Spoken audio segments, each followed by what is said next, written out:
Afternoon, folks. I thought I'd do a little bit of a video for you talking specifically about wicking beds. And there are a number of questions from different people about how do we apply wicking beds in aquaponic systems and how do we get the best out of them, because they are really, really valuable. And I thought if I put a little video clip together just to show you some concepts on paper, and then you can play those concepts out however you'd like to. You can use different approaches and put together something that really works and fits for you.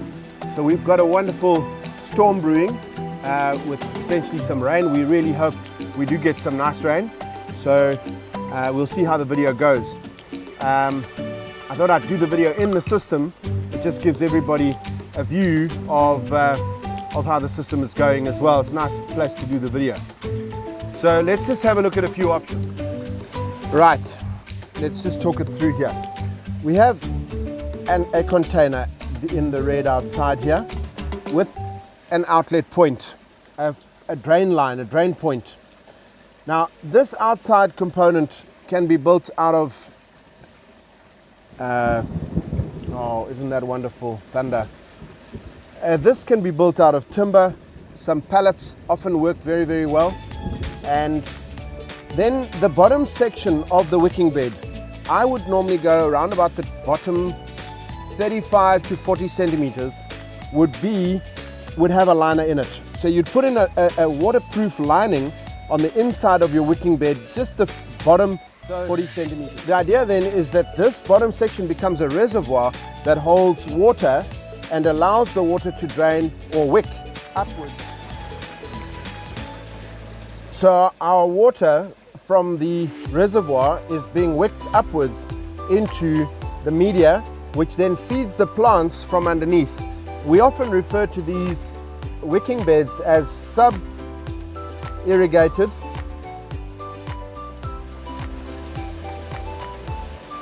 capillary action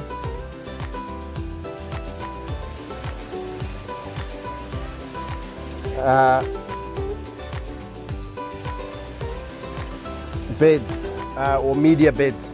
So S.I.C.A, sub-irrigated capillary action S.I.C.A beds. All right, if you can get that. And the idea is that the water inside the bottom of the plenum gets filled in from the top, from the aquaponics unit, converted water. We take the converted water, pop it into the here. This water level rises and rises up to this point, which is where it starts to overflow. And we are able, by virtue of the fact that it's rising up into the area that has media in it, this bottom section, I like to use cocoa peat bricks, and put in cocoa peat into the bottom, this section here up to the drain line, normally cocoa peat. And then above this, I'll use a potting mix or seedling mix, an organic material that fits in here. Very rarely do we put sand or soil into a wicking bed. I don't like to use it. It becomes very heavy and often brings in undesirable pests. So you can bring in nematodes as well. But other things like weeds are often brought in by soil. Weed seeds, thorns, various other things that you don't want in your wicking bed. So try and use a sterile material when you make up your wicking bed. So above this area here, we would have a layer of growing material. And it doesn't have to go right to the top. So I would start with the top of my media at about that level. Now, I do like to keep my wicking beds above ground level. So this would be ground level. Don't bury this thing under the ground, because the lower this is, the harder it is to reach in and actually reach down into the ground to reach where you're working, growing plants. And ideally you want to work standing upright. Gives us a nice feel to operate. So the water then wicks up into this media in here, and we have our plants growing in the top of the media over here.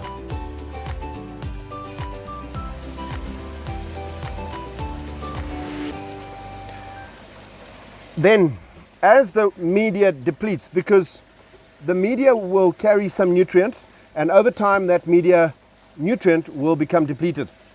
And as it becomes depleted, after 2 or 3 crops, we would put in some more media and raise the level of the media up a little so that the next round is up there. And then the next round is up there. And the next round is up there. So over time, we're able to raise the level of the wicking bed as the media becomes depleted. When it gets to a height close to the top, we would then basically stop the wicking bed and remove this media and replace it with fresh media. So our water comes from the aquaponics system, comes in the top here, fills up here, starts to overflow. When it starts to overflow, you know there's enough water in here. It then wicks up from underneath, and you've got a media that has been well fed with nutrient-rich, organic nutrient-rich water flowing up from underneath. And so the sub-irrigated capillary action basically feeds the plants from underneath, and we've got good growth that we can get out of wicking beds. And this works obviously for flowers, for herbs, and for a whole lot of other crops as well. But one of the principles of a wicking bed that one needs to be cautious of is the whole idea of the water in the bottom, in this area here, becoming anaerobic. Right, so the best configuration that I have seen and that I really like with wicking beds is where the wicking bed is in like a C shape, and you have access in the middle where you can walk around, and your plants are planted all around, and you have an entry point where you can put water in at the one end, and entry point at the other end where you can put water in. But you can put a small pump in here and pump the water from there to there, and that creates a flow of water underneath, under the ground, under the media inside your wicking bed, keeping this whole area aerated. All the water underneath keeps it aerated. So this for me is probably the best way of doing your wicking beds. You can have them strung out in a line connected to one another, and you can still create the flow. But the idea is to stop the water in the bottom of your wicking bed from becoming anaerobic, because it will, anaerobic and sort of dead water, especially water that has high levels of biology in it from aquaponics, will become toxic, anoxic, and it will actually start to stink and go rotten inside there, and that's not what one wants. So you want to pull in the water from underneath up into the wicking bed, and it needs to be water that's well aerated.